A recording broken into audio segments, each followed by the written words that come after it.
Fala pessoal, tudo bem com vocês? Chegou a hora, definidos os grupos da Libertadores da América e da Copa Sul-Americana de 2024. A gente vai repassar todos eles, falar dos brasileiros, quem se deu bem, quem pode se complicar. Chega mais, eu sou o Chico Garcia, inscreva-se no canal e vamos juntos!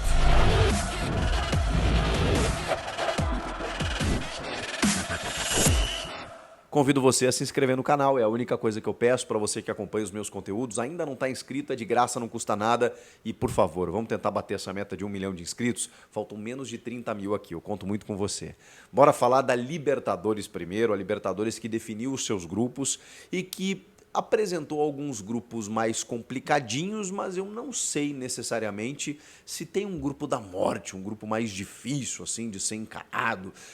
Vale lembrar que nenhum brasileiro caiu no grupo de outro brasileiro, né? Os brasileiros normalmente eram cabeças de chave e o Botafogo, que veio da pré-Libertadores, poderia cair num grupo com o brasileiro, isso não aconteceu. Então, não teremos confrontos entre brasileiros na fase de grupos, ou seja, já podemos arrancar sem essa dificuldade que acaba se tornando, né? Hoje, se a gente encara grupos com muita dificuldade por conta de alguns adversários, muito por camisas tradicionais, vale lembrar que nenhum time do continente quer pegar os brasileiros pela frente. E isso vale para os próprios brasileiros, para a gente não ter aquele confronto, né, em que a gente sabe que as forças são maiores. O Brasil hoje é a maior força do continente. Então, vamos lá, vamos começar com o Fluminense no grupo A. Eu vou repassar os grupos aí e a gente vai falando sobre eles, tá? Cerro Porteño do Paraguai, Aliança Lima do Peru e Colo-Colo do Chile.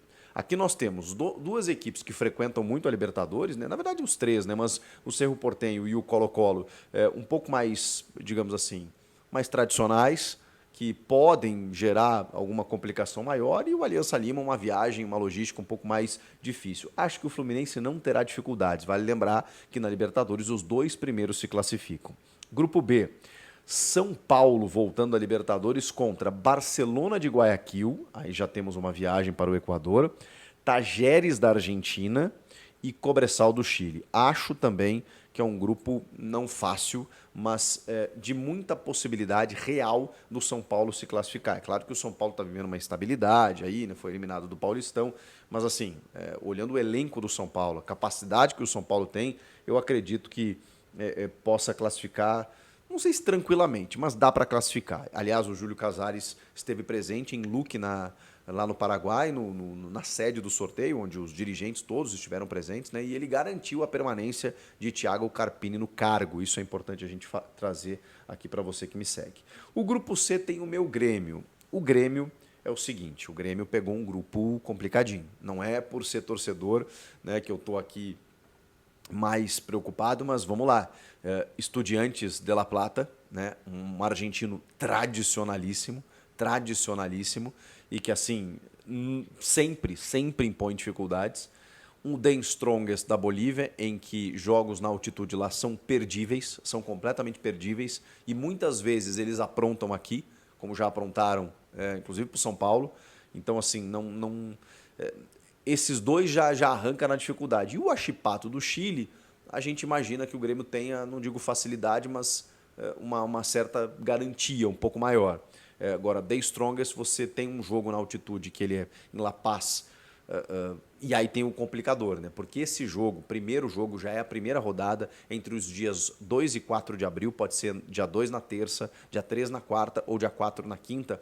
Ele acontecerá entre as finais do Gauchão, caso o Grêmio chegue na final. O Grêmio ainda precisa confirmar a vantagem estabelecida do primeiro jogo contra o Caxias, por 2-1, fora de casa. Vai jogar em casa no dia 26 de março contra o Caxias para confirmar essa vantagem, e se chegar na final, vai disputar em 2 finais de semana a decisão do Gauchão, no meio delas essa viagem para La Paz para encarar o The Strongest.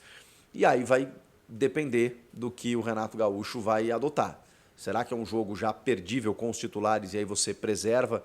Se forem 2 Grenais, eu acho que é possível dele fazer isso. Ou o Grêmio vai priorizar a Libertadores. Entre os Grenais, acho difícil, porque mesmo você colocando titulares, você pode muito bem perder por conta de um doping, né, que esses clubes têm, que é a altitude, né, que muitas vezes, num desequilíbrio de forças, né, acabam equilibrando as coisas. Enfim, isso é uma questão que o Grêmio vai ter que ver ali na frente. Grupo D, o Botafogo. O Botafogo entrou num grupo que já tinha LDU do Equador, Júnior de Barranquilha da Colômbia e Universitário do Peru. Difícil, hein?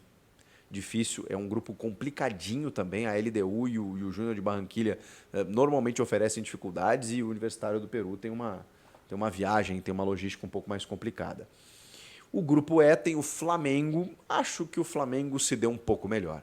Temos aí o Bolívar da Bolívia, e aí sim, né, a altitude também, mas o próprio Inter, por exemplo, no ano passado, venceu o Bolívar na altitude.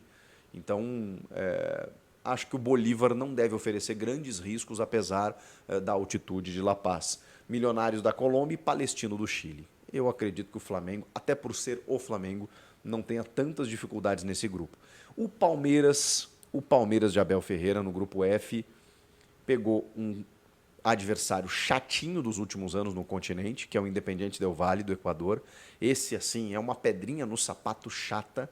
E o San Lorenzo da Argentina. São os times mais... Acho que o Del Valle especialmente, e aí deve dar Palmeiras e Del Valle. Com o San Lorenzo e o Liverpool do Uruguai, que acredito eu que o Palmeiras não deva ter dificuldades. E o grupo G, o Atlético Mineiro com Peñarol do Uruguai, Rosário Central da Argentina e o Caracas da Venezuela. Aí é o seguinte, né? Camisas tradicionais, mas não vejo dificuldades também para o Atlético. O Peñarol, Rosário Central e o Caracas. E para fechar, o grupo H, sem nenhum brasileiro, com o River Plate, o Libertad, o Deportivo Táchira da Venezuela e o Nacional do Uruguai. Esse grupo aqui tem equipes bem tradicionais, né? O River da Argentina, o Libertad do Paraguai e o Nacional do Uruguai, com o Deportivo Táchira da Venezuela, que também normalmente frequenta, né, a Libertadores. Vamos lá, vamos repassar rapidinho aqui. No grupo A, para mim, passam Fluminense e Cerro. No grupo B, passam São Paulo e Barcelona. No grupo C, passam torcida, né, Grêmio e Estudiantes. No grupo D, passam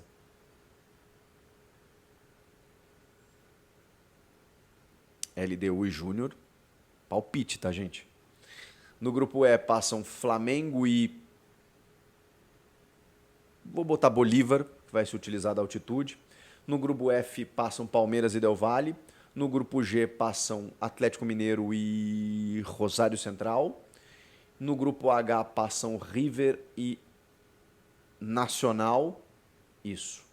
Acredito que seja isso.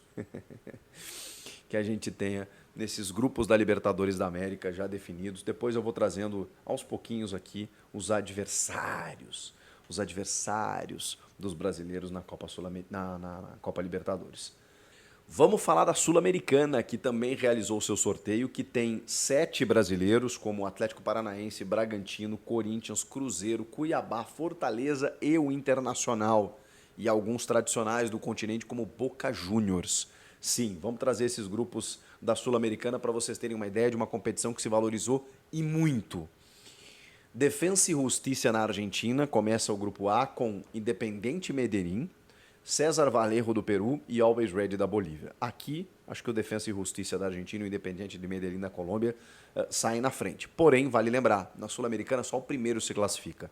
O segundo faz um mata-mata, né, digamos assim, um play-off com o terceiro colocado da Libertadores, que cai dos grupos, né, que cai para a Sul-Americana para disputar essa repescagem, digamos assim, com esse segundo time né, da Sul-Americana, para ver se entra na Sul-Americana, se continua na Sul-Americana, porque é só o primeiro que passa adiante sem depender de mais nada.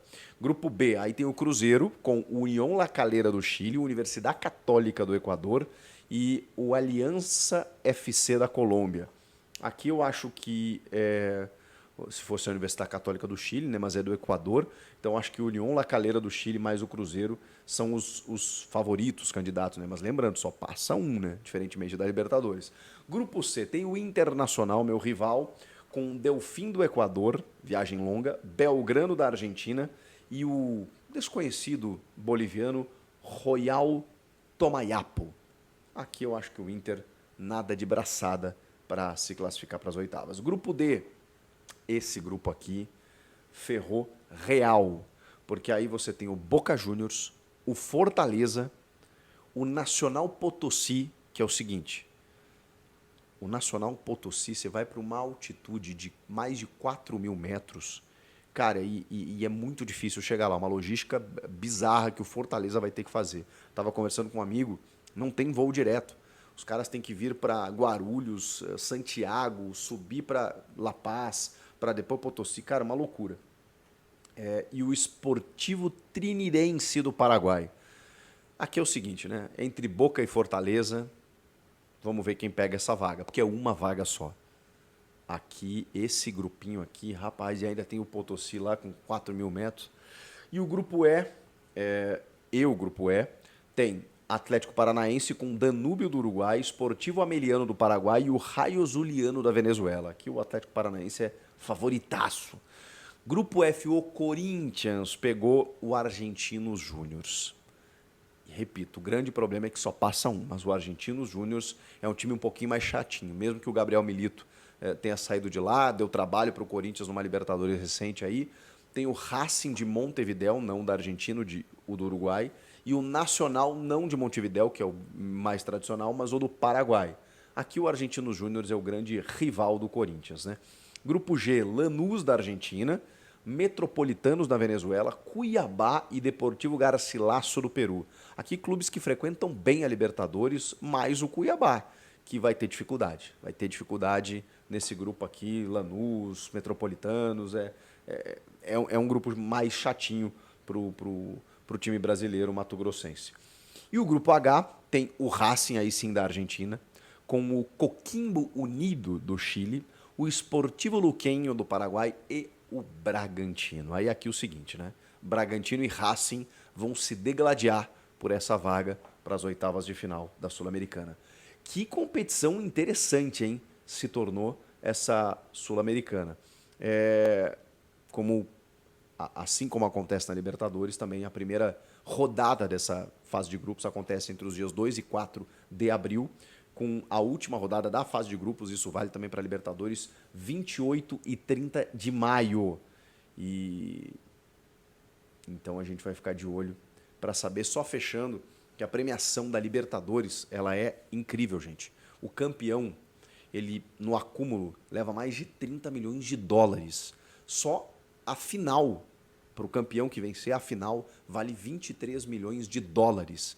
É 5 milhões de dólares a mais do que o Fluminense levou, por exemplo, ao vencer o Boca no ano passado, com seus 18 milhões de dólares. Gente, isso é uns, assim, 100 milhõezinhos de reais só para você arrancar e poder fazer investimentos, contratações, pagar dívidas, o que for, né, para o atual campeão da Libertadores. É uma competição que a gente rejeita muitas vezes, porque a Conmebol é desorganizada, muitas vezes injusta no seu tribunal de penas, muitas vezes com emboscadas para os brasileiros. A gente não cansa de reclamar, muitas vezes, da organização da Conmebol, mas a gente adora uma Libertadores, a gente adora uma competição continental, e a Sul-Americana cresceu muito em importância nos últimos anos, em termos de audiência, em termos de times fortes que participam dela, em termos de representatividade, em termos de dar uma vaga para a próxima Libertadores e de se tornar mais um título, especialmente para equipes que não têm essa conquista, como o Inter já tem, né? Mas o Corinthians, por exemplo, não tem uma Sul-Americana.